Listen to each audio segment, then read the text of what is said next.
उत्तराखंड के ग्रामीण क्षेत्र के लोक कथाओं पर आधारित हॉरर फिल्म सात बोहनी का गुरुवार की शाम 4 बजे से आदित्यपुर स्थित श्रीनाथ बीएड कॉलेज में प्रीमियर होगा। कोल्हान में निर्मित इस फिल्म का सबटाइटल हिंदी में होगा।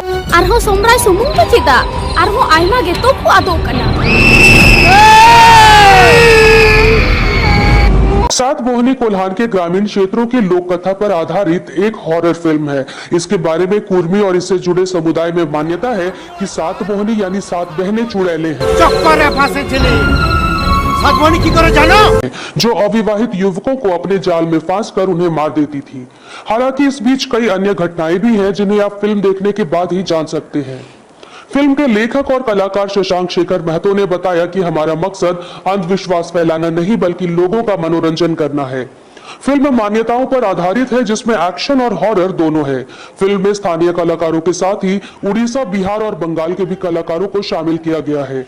राजनगर में इसके वीएफएक्स पार्ट की शूटिंग की गई। वे कहते हैं कि फिल्म संथाली और बांग्ला भाषा में है जबकि सबटाइटल हिंदी में रहेगा।